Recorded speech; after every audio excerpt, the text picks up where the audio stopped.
여러분 오래간만에 뵙는 것 같아요, 그죠? 근데 설 때마다 떨리고 떨린다라고 표현보다는 좀 쑥스럽고, 다 여성분들만 계시니까 좀 쑥스럽고요. 감사하고 항상 이렇게 말씀으로 불러주셔서 감사하고 같이 은혜 나누게 하셔서 얼마나 감사한지 모르겠습니다. 왜 자꾸 웃으시는지, 아마도 저를 보시면서 뭐 누구를 떠올리시는지 모르겠는데, 저는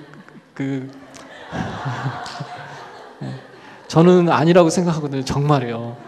그리고 끝까지 부인하는데요, 제가 무너졌어요 한번. 왜냐면 이렇게 TV에서 나오더라고요. 근데 제 첫 딸이 갑자기 가리키면서 아빠다 그러더라고요. 그래서 그냥 제가 인정하고 말았습니다. 대신 거기다 조금 하나 더 붙였어요. 그래도 아빠가 낫지. 여러분,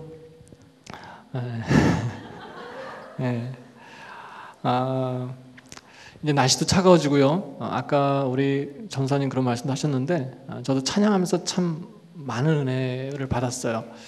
뭐라고 할까요? 항상 부르던 찬양이었는데 마음에 스며든다고 해야 되나요?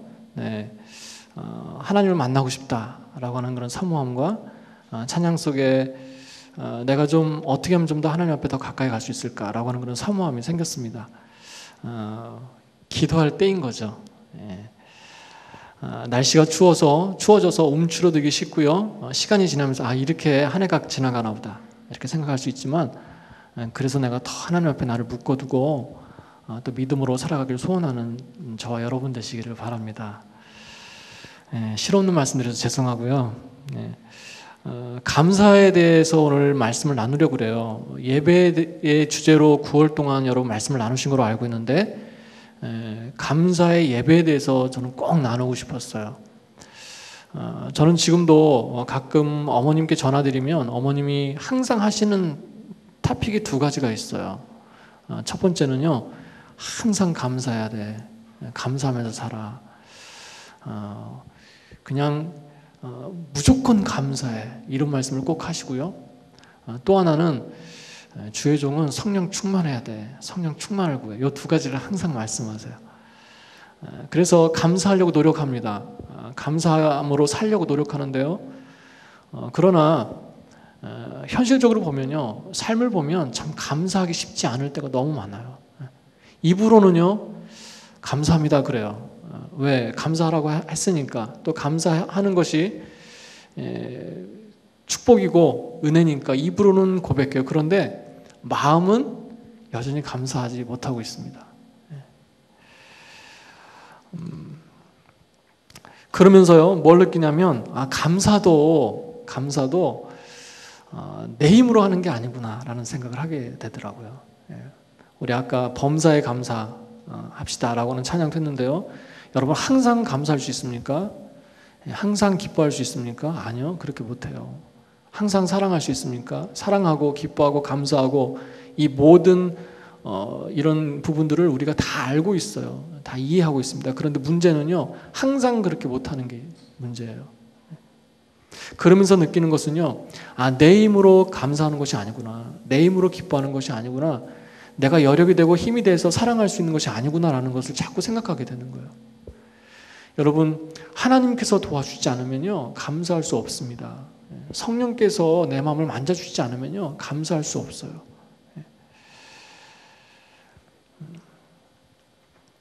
저는 가끔 그런 생각을 합니다. 감사의 예배라고 하는데, 저는요, 예배 시간에 가끔 그런 엉뚱한 생각을 좀 해요.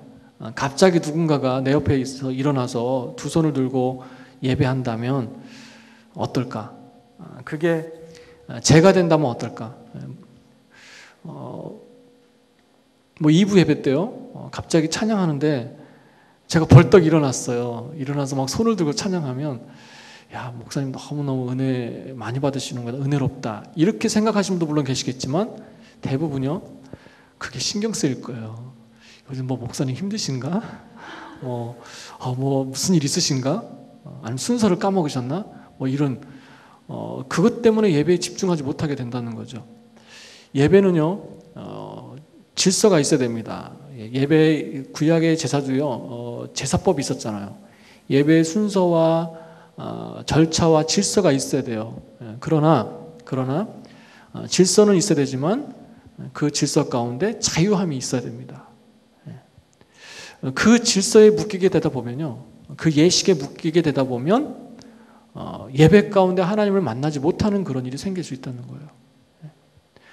저는 바라는 것은요, 우리가 예배 가운데 정말 성령의 감동이 되어서 내 옆에 있는 사람이 일어났는지 의식하지도 못하고요, 일어나지 않았는지 의식하지도 못하고요, 내가 지금 손을 들고 있는지 손을 들고 있지 않은지 의식하지 못하고 예배하는 그런 자유함이 있었으면 좋겠어요.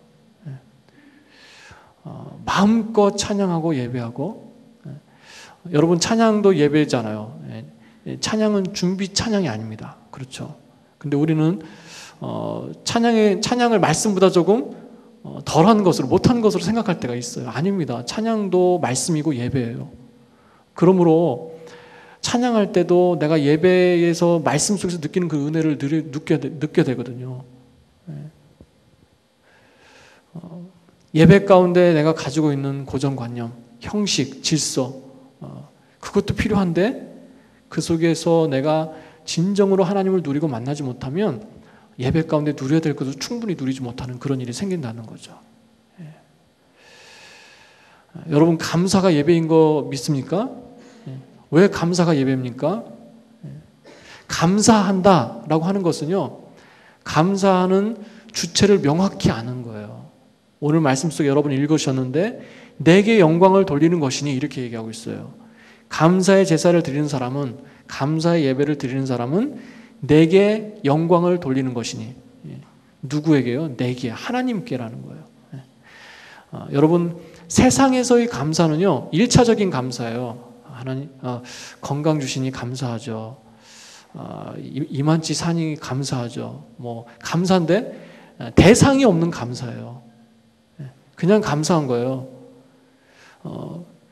조금 한 걸음 더 나가서 대상을 찾다 보니까 누굴 찾습니까? 조상을 감사하고요, 조상에게 감사하고, 아니면 자연, 뭐 나무나 하늘이나 해나 이런 걸 찾아서 감사하잖아요. 1차적인 감사예요. 그러나 믿음의 사람들은요, 성도들의 감사는 명확한 목표가 있어요. 목적이 있어요. 바로 살아계신 하나님에 대한 감사입니다. 그래서 우리가 감사합니다 라고 할 때는요, 누구에게 하는 거예요? 하나님께 하는 거예요. 그러므로 감사는요, 하나님에 대한 믿음의 고백입니다. 신앙의 고백이에요. 그래서 감사는요, 능력이 있는 거예요. 감사하는 것은요, 하나님께 영광을 돌리는 것이고, 그것 자체가 예배가 될 수 있다는 거예요.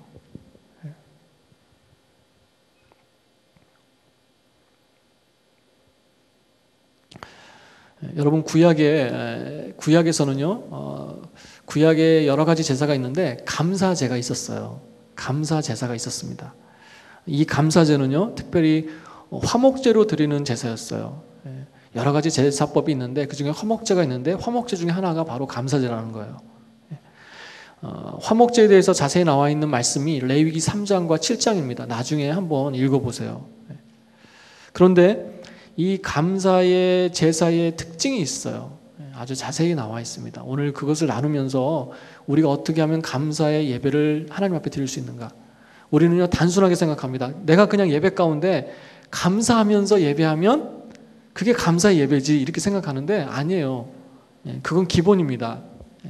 내가 하나님 앞에 감사하면서 고백으로 예배드리는 건 기본이고요, 구약에서 얘기하는 감사제의 특징이 있어요. 굉장히 중요합니다. 우리가 그것을 알고 그 부분을 해결하고 그것을 가지고 하나님 앞에 나갈 때 우리가 진정한 감사의 예배를 드릴 수 있다는 것입니다.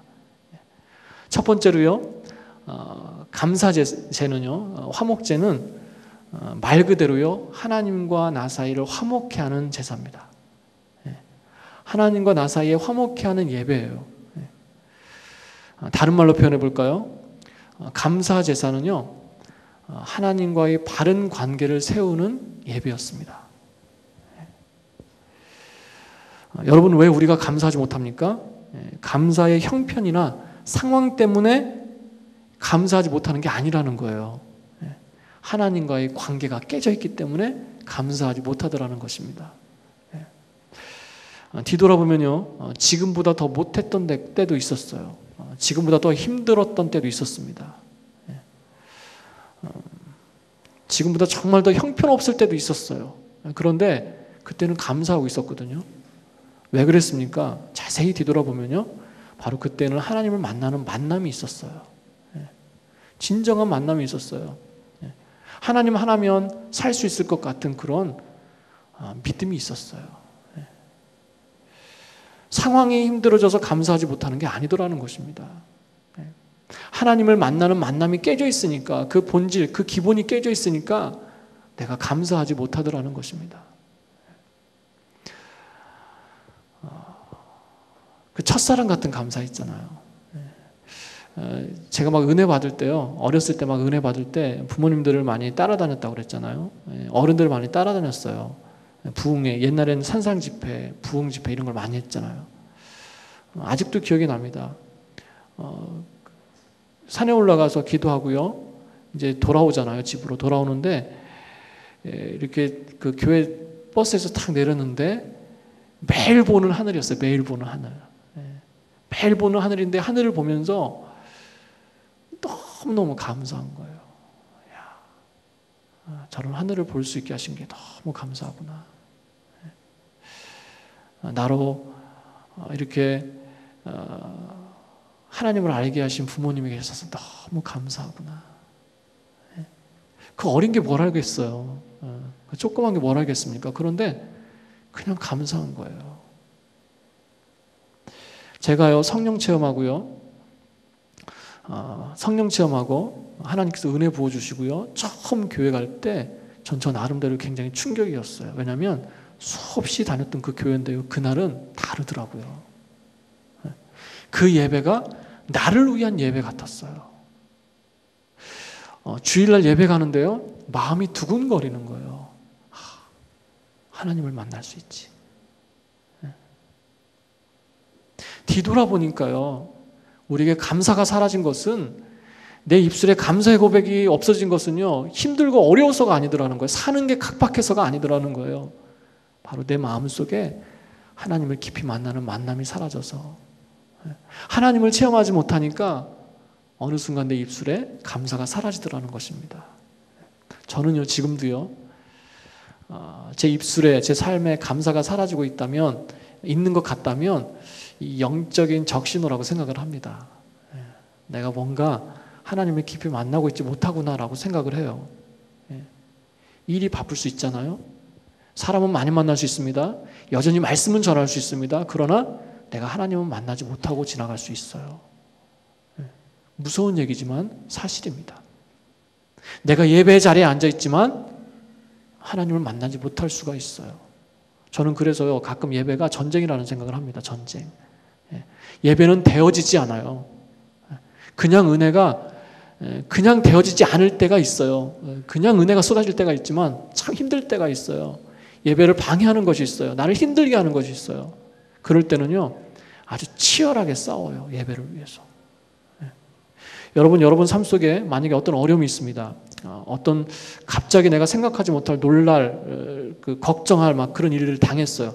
여러분 그때 뭐가 떠오르십니까? 저는요, 어떤 어려움이 딱 생기면 예배해야 되겠구나.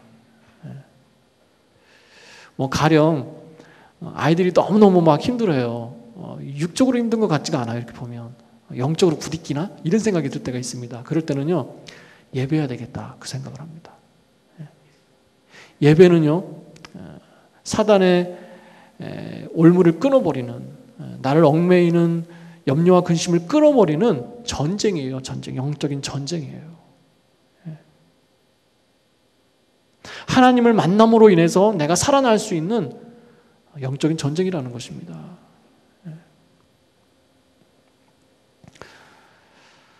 하나님과의 바른 관계, 여러분 그게 감사제의 가장 첫 번째 목적이라는 것입니다.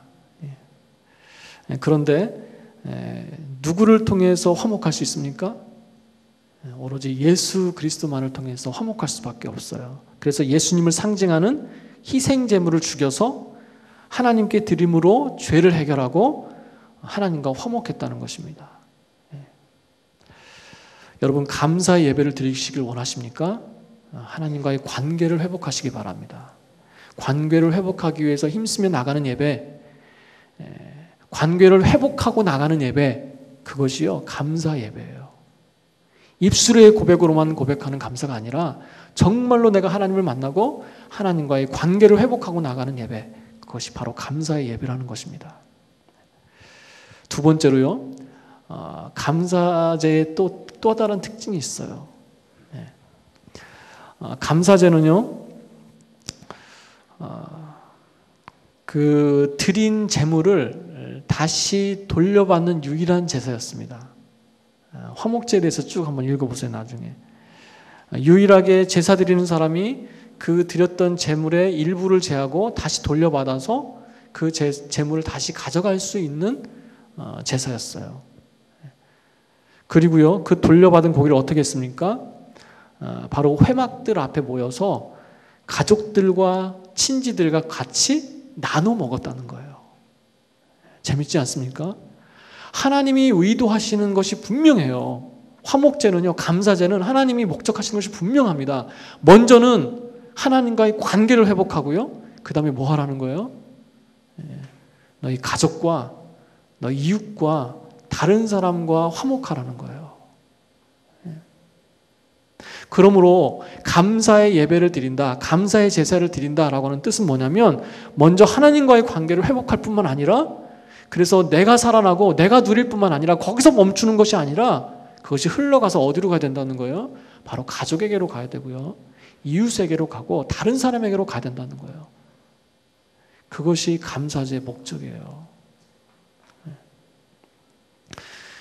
여러분이 감사 예배를 드리시고 또 감사 예배를 사모하시고 또 감사 예배 가운데 서가시는 분들이 맞는 것이라면, 여러분의 그 예배를 통해서 누가 살아나야 됩니까?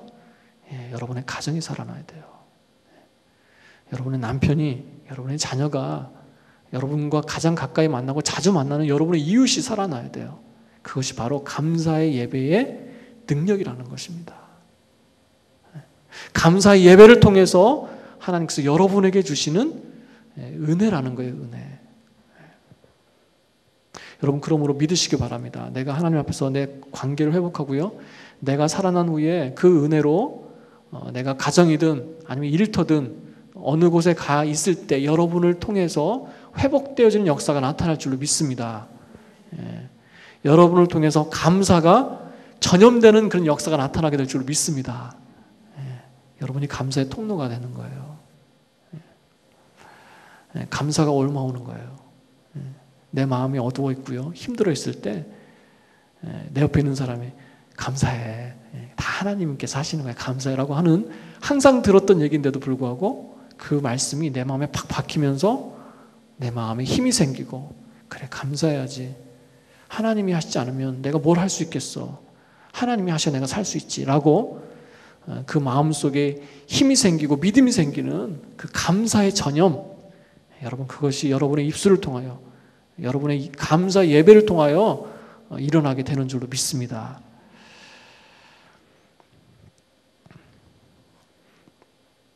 감사제의 또 다른 특징이 하나 있습니다.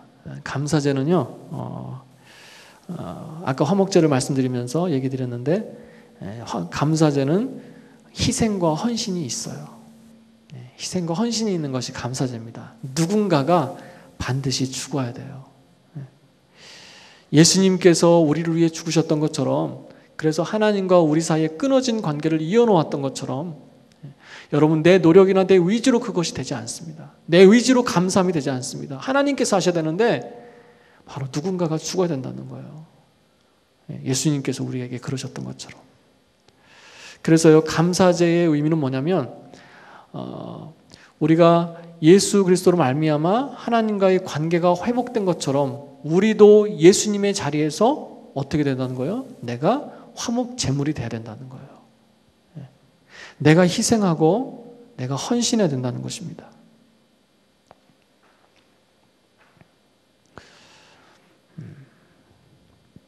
여러분, 아픈 사람이 가장 먼저 병원에 가서 하는 게 무엇입니까? 가자마자 치료부터 합니까? 아니죠. 병원에 가서 진단부터 해요. 진단부터. 내가 왜 감사하지 못하는가? 내가 왜 기뻐하지 못하는가? 내가 왜 이렇게 내 삶에 부유하듯이 이렇게 떠다니듯이 살고 있는가? 목적이 없는 것 같은가? 저는 의외로요, 많은 여성분들이 자존감에 대해서 고민하고 스트럭을 하는 걸 많이 봤어요. 나는 도대체 뭔가? 내 인생은 도대체 뭔가?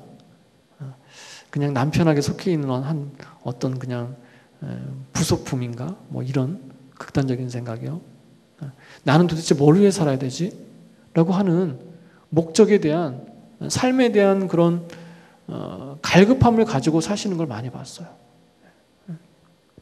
그러면서 그거에 대해서 해결하지 못하니까 여전히 마음이 힘들고요. 여전히 내가 가정 속에 있지만 가정 속에서 괴로워하고 몸부림치는 그런 모습들을 많이 봤습니다. 분명한 것은요, 내가 목적이시 살아가기 위해서, 내가 하나님 앞에 바로 서기 위해서는 나를 진단해야 되는데, 특별히 내가 왜 하나님 앞에 더 깊이 나가가지 못하는지, 내가 왜 감사하는 삶을 못하는지 그거를 진단해야 되는데요. 여러분, 진단하다 보면 느끼는 게 있어요. 결국은요, 내 속에 죄가 문제더라고요. 내 속에 죄가 문제더라는 것입니다. 하나님과 나 사이에 더 가까이 가지 못하게 하는 것, 바로 그것은 그 어떤 것도 아닌 바로 내 속에 있는 죄라는 거예요. 내 속에 있어요, 내 속에. 내 속에 있기 때문에 내가 해결할 수 없습니다. 그래서 반드시 예수님만이 해결하실 수 있다는 거예요. 여러분이 머물고 있는 가정이나 일터나 여러분이 살아가는 삶의 현장에서 하나님 앞에 감사함으로 드려지지 못하고요, 하나님을 만나지 못하고요, 뭔가 어그러지고 끊어지고 상처 있고 해쳐져 있다면, 여러분 그 삶 속에 있는 그 현장에 있는 당사자들은요, 그것을 해결할 수 없어요. 해결할 능력이 없을 때가 더 많습니다. 거기에는요, 누군가 들어가야 돼요. 하나님과 어떤 사람과 결렬돼 있어요. 끊어져 있어요. 그런데 본인이 힘을 내서 하나님을 만나면 얼마나 좋습니까? 본인이 힘을 내서 하나님과 회복하면 얼마나 좋습니까? 그런데 그게 잘 안 돼요. 그래서 여러분, 중보자가 무슨 뜻이라고요? 중보자가 결렬된 곳에, 끊어진 곳에 들어가는 게 중보자라고 그랬어요. 마치 하나님과 우리 사이의 중보자가 예수님이셨던 것처럼 하나님이 우리를 이 땅에서 화목의 제물로, 중보자로 우리를 부르셨어요. 그러므로 본인의 힘으로 어떻게 할 수 없는, 어찌할 수 없는, 답답해하는, 힘들어하는, 목적 없이 부유하는 그 틈 사이로 누가 들어가야 되는 거예요? 내가 들어가야 되는 거예요. 내가 먼저 하나님과의 관계가 회복되어지고 하나님을 만나고 그런 감격과 은혜가 있는, 바로 내가 그 사이에 들어가야 된다는 것입니다. 여러분, 그런데요, 말은 쉽고 멋있어요. 근데 너무너무 힘들어요. 내가 죽어야 들어갈 수 있거든요. 내 자아가 완전히 죽어야 들어갈 수 있어요. 화목제를 보면요, 감사제를 보면 그 기름과 콩팥은 구분해서요, 하나님께 드리는데 화제로 드렸어요. 그러니까 그 제물에서 기름과 콩팥만 떼서요, 불로 태워서 하나님께 드렸다는 거예요. 근데 그 의미가 뭔지 아십니까? 불로 태운다, 화제로 드렸다는 것은 내가 거둘 게 하나도 없이 완전히 태워서 하나님께만 드린다는 뜻이에요. 그런데 기름이 뜻하는 건 무엇이죠? 기름은 가장 좋은 것을 표현해요, 구약에서. 기름은요, 생명을 표현합니다. 힘을 표현해요. 가장 값진 것을 표현할 때 기름을 표현합니다. 그런데 그 제물에서, 하나님께 드려진 제물에서 기름을 취해서 태운다는 거예요. 무슨 뜻이겠습니까? 나의 가장 귀중한 것을 하나님 앞에 구분하여 태워드리는 거예요. 철저한 희생, 헌신을 얘기하는 것입니다. 여러분, 콩팥은 뭔지 아세요? 콩팥? 마치 그런 거죠. heart 하면 우리 심장을 생각합니다. 심장 모양을 보면 우리 심장을 생각하잖아요. 마음을 생각하잖아요. 그것처럼 구약 시대의 콩팥 그러면 그 당시의 사람들은 뭘 생각했냐면 마음, 생각, 감정을 생각했다는 거예요. 감정이 머무르는 곳, 생각이 머무르는 곳, 바로 그것이 콩팥이라고 생각했다는 것입니다. 그래서요, 콩팥을 구분해서 드렸다는 것은 어떤 형식이나 어떤 것만 드린다는 뜻이 아니라 뭐까지 드린다는 거예요? 내 생각과 내 감수성과 내 감정과 내 속에 있는 모든 것들을 태워서 드린다는 뜻이에요. 참 의미가 기가 막히지 않습니까? 하나님 앞에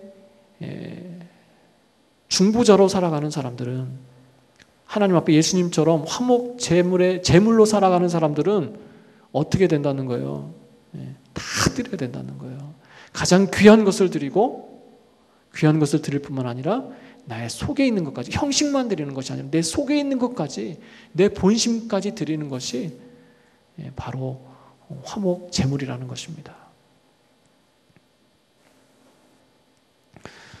여러분, 그런 화목 제물 되시기를 바라십니까? 자신 있게 아멘 못 하시는군요. 힘들죠. 다 드리는 건 힘듭니다. 여러분, 그러나 그것을 통해서 누군가가 죽어야만 살아나는 거예요. 내가 죽어야만 남편이 살아나지 않겠습니까? 내가 바꾸려고 노력 많이 해봤잖아요. 내가 노력 많이 해봤잖아요. 그런데 안 되잖아요. 방법을 바꿔야 됩니다. 내가 죽어야 됩니다. 이런 말씀을 하시면 속으로 그런 생각 드실 거예요. 남편도 죽어야 돼요. 남편도. 왜 저만 죽으라고 그래요? 남편도 죽어야죠. 그런데 누군가가 시작하지 않으면 안 돼요. 그리고 한번 뒤돌아보세요. 힘들면요, 다 힘들어요. 나만 힘든 것 같지만 둘이 똑같이 힘들어요. 그래서요, 누군가가 먼저 마치 보좌로 담대히 나오는 것처럼 누군가가 먼저 하나님 앞에 나와서 죽지 않으면요, 그 죽어짐의 시작이 이루어지지 않는다는 것입니다. 하늘의 밀알이 떨어져서 썩어야만 열매를 맺는 것처럼, 때로는 내가 먼저 시작하는 것이 억울하고 속상하고 괴롭지만, 그러나 여러분, 그것을 통해서 생명이 나타난다는 것입니다.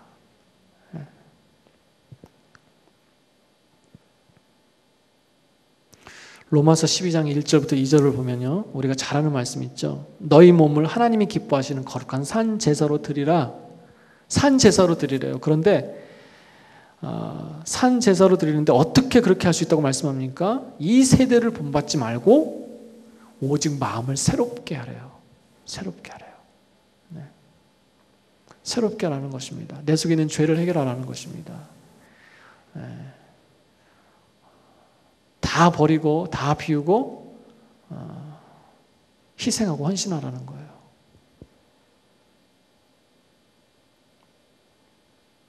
그리고 그 뒤에 이어지는 말씀이 있죠. 깨끗하게 해서 어떻게 하라고요? 하나님의 선하시고 기뻐하시고 온전하신 뜻이 무엇인지 분별하라, 이렇게 말씀하고 있습니다. 여러분, 내가 기꺼이 하나님 앞에 헌신하고 희생한 감사의 제물이 되기를 원할 때요, 하나님께서 분별력도 주세요. 하나님이 분별력도 주시고요, 하나님의 뜻을 바로 알 수 있는 그런 마음도 주십니다. 그냥 무작정 너만 죽어라 이렇게 얘기하지 않으시고요, 그것을 이해시켜 주시고 또 그럴 수 있는 힘도 주시고요, 바로 능력도 주십니다. 내가 하려고 생각하니까 억울하고 답답하죠? 하나님께서 그렇게 하신다는 거예요. 여러분, 그러므로 선언하시기 바랍니다. 내가 희생하겠다. 내가 감사의 제물이 되겠다. 내가 시작을 하겠다. 라고 선언하시기 바랍니다. 그럼 하나님께서 감당할 힘을 주시는 줄로 믿습니다.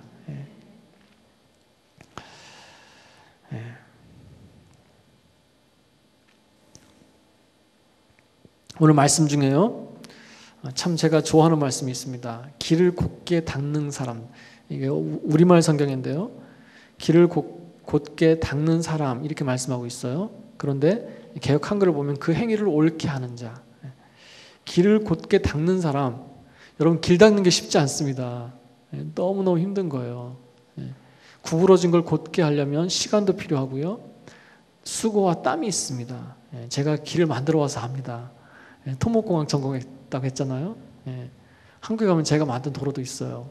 근데 길 만드는 게 생기긴 이렇게 생겼어도 터프했어요. 근데 길 만드는 게 쉽지 않아요. 그냥 밀어버리면 될 것 같지만 측량해야 되고요. 또 하나하나 섬세하게 신경 쓸 것들이 많습니다. 길을 곧게 닦는 사람 쉽지 않습니다. 희생한다는 것, 기다린다는 것, 내가 먼저 그렇게 한다는 것 결코 쉽지 않습니다. 여러분, 그러나 그러한 사람이 바로 감사의 제물을 드리는 사람이라고 말씀하고 계시는 거예요. 감사의 제사를 드리는 사람은 내게 영광을 돌릴 것이니, 내게 영광을 돌릴 것이니 길을 곧게 닫는 사람에게는, 길을 곧게 닫는 사람, 감사의 제사를 드리는 사람이라는 것입니다.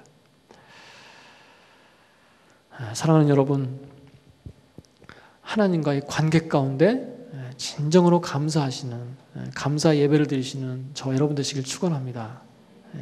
그것에서 그치지 마시고 감사의 전염이 일어나서 다른 사람으로 감사하게 하는, 감사해서 하나님 앞에 나가게 하는 그런 감사의 전염이 있으신 또 여러분 되시기를 축원합니다. 그것이 거저되는 것이 아니라 바로 하나님 앞에서 희생하고 내가 기꺼이 화목제물 되는 그런 모습 가운데 그것을 경험하시기를 축원합니다. 여러분, 찬양 가운데 그런 찬양이 있죠. 찬양의 제사 드리세, 성소로 들어갑니다. 뭐 이런 찬양 있잖아요.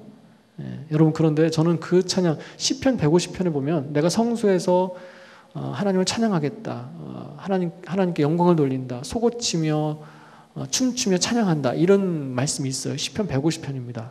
나중에 한번 보세요. 그런데 저는 그 말씀을 볼 때마다 굉장히 은혜가 되는 부분이 하나가 있어요. 성소에서 찬양한대요. 성소에서 춤을 춘대요. 성소에서 감사한대요. 말은 쉬운데요, 굉장히 쉽지 않습니다. 여러분, 당시의 성소는 어떤 성소예요? 상상해 보십시오. 하나님 앞에 제물을 드리려고 제물을 끌고 왔어요. 그래서 그 성소 안에는요, 성소 앞에는요, 막 짐승의 소리도 날 거고요, 그죠? 뭐 양의 소리, 뭐 짐승의 소리가 막 날 거라는 거죠. 냄새도 심했을 거예요. 그리고요, 성소는 또 어떻습니까? 제사 드리는 곳이잖아요. 그래서 그것을 죽이고 각을 떠서 제단 위에 올려놓는 것입니다. 그러니까요, 우리가 생각하는 뭐 깨끗하고 거룩하고 이렇게 생각하지만 성소는요, 막 피냄새가 나고, 그 동물들이 죽지 않으려고 몸부림치는 막 몸부림도 있고요. 그러다가 줄이 하나가 딱 끊어졌어요. 그러면 그 피범벅된 바닥을 동물이 막 첨벙첨벙 뛰어다니고, 한번 상상을 해보세요. 그렇다고. 그리고요, 그 분위기가 어떻겠습니까? 이렇게 죽이는 죽임이 있고 하나님 앞에 올리는 그런 순간이 있기 때문에 굉장히 엄숙하고 무거웠을 것 같아요. 피냄새가 나고 짐승들의 소리와 이렇게 막 누르는 듯한 그런 무거움과, 여러분, 그런데요, 성소에서 내가 찬양하며 기뻐하며 나간다는 거예요. 이게 다가오지 않습니까? 다윗은 뛰면서 기뻐하면서 옷이 흘러내리는지도 모르면서 찬양했어요.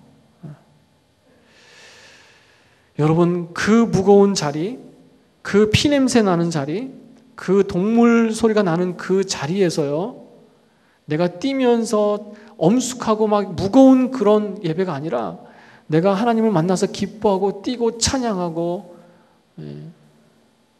그렇게 드릴 수 있는 찬양은, 그 예배는 어떻게 그렇게 드려질 수 있겠습니까? 바로 그 순간에 하나님을 만나고 체험할 때 그렇게 할 수 있는 거 아니겠습니까?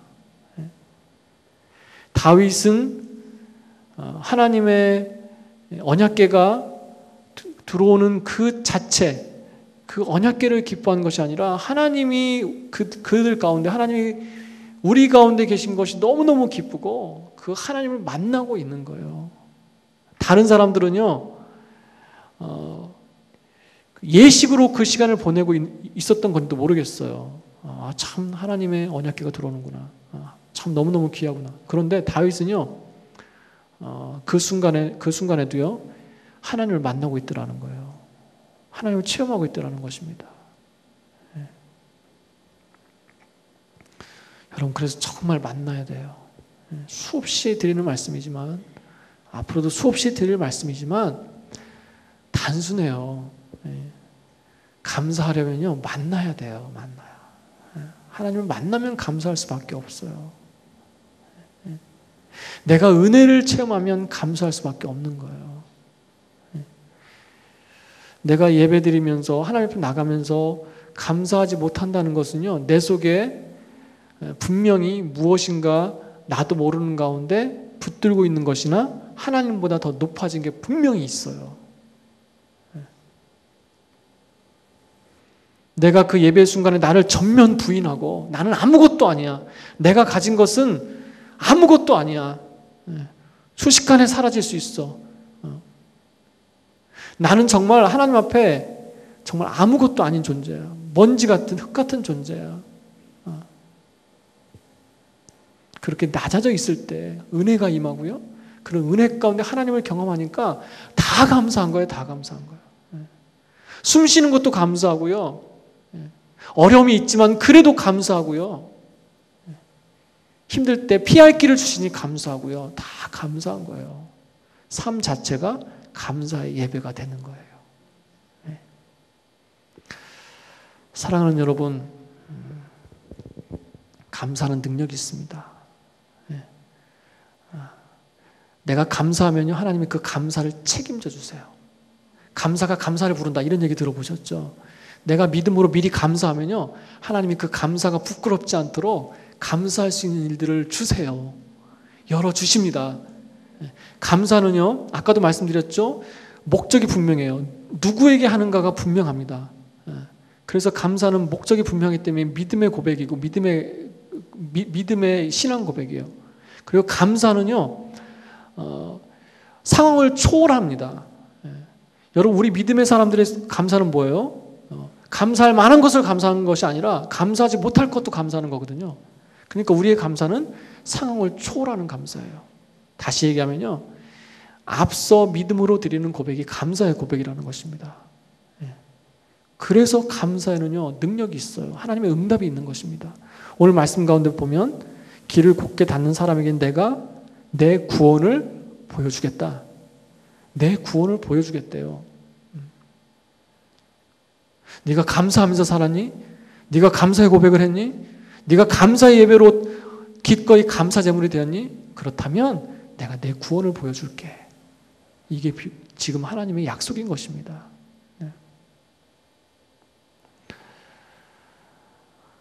하나님께서 갚아주시겠대요.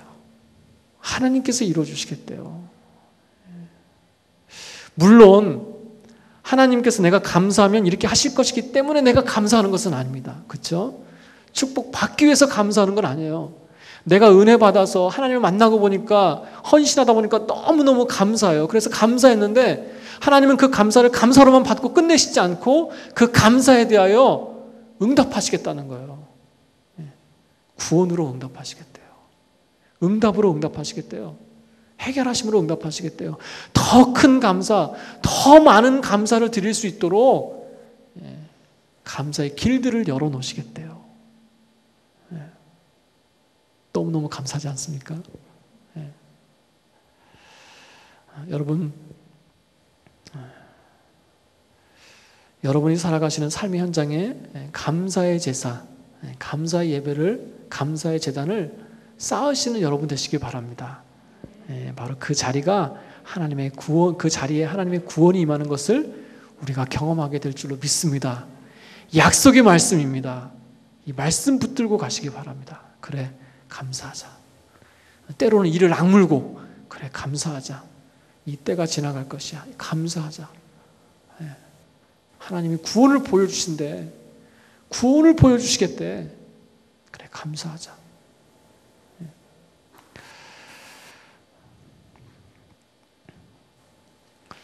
사랑하는 여러분,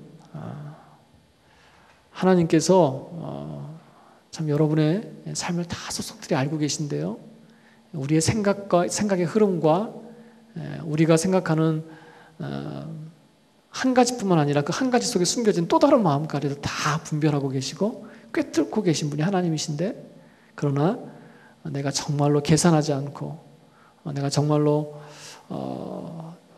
여러 가지 복잡하게 생각하지 않고 그저 하나님이 나의 주권자이신 줄로 믿고 그저 하나님이 나에게 다 주신 줄로 믿고 순전하게 감사할 때, 순전한 감사의 예배를 하나님 앞에 올려드릴 때 하나님께서는 그 감사 가운데 우리가 경험하지, 우리가 기대하지 못했던 많은 은혜를 올려주실 줄로 믿습니다.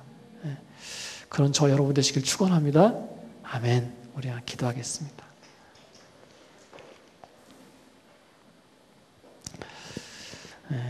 여러분, 내 삶을 한번 뒤돌아보세요. 내 삶이 혹시 진창이 아닙니까? 피냄새 나고 동물의 울음소리 나고 어수선하고 분주한 그것이 혹시 내 삶의 모습이 아닙니까? 여러분, 그러나 그 가운데 하나님을 만나야 됩니다. 하나님을 만나고 하나님을 경험하고 기뻐하고 감사함으로 하나님 앞에 나가야 돼요. 싸워야 됩니다. 예배는 전쟁이에요. 내 삶을 얽매는 그 모든 것들을 이길 수 있는 힘이 바로 예배입니다. 감사합니다. 여러분, 그 감사의 능력을 경험하시기 바랍니다. 이 시간 내가 수없이 그냥 입버릇처럼 됐던 감사가 아니라 내 마음 깊은 곳에서 아끼고 아꼈다가 터뜨리는 그런 감사 있잖아요. 가슴을 쥐어짜내면서 하나님 그래도 감사합니다 라고 하는 그 감사 있잖아요. 그 감사의 고백을 했으면 좋겠어요. 하나님 감사하게 해주시옵소서. 하나님 관계가 회복되게 해주시옵소서. 하나님 관계를 회복시키는 자가 되게 해주시옵소서. 드리고 헌신하는 자 되게 해주시옵소서. 우리 한번 간절히 내 고백으로, 내 입술의 고백으로 기도하고 한번 나가도록 하겠습니다. 기도하시겠습니다.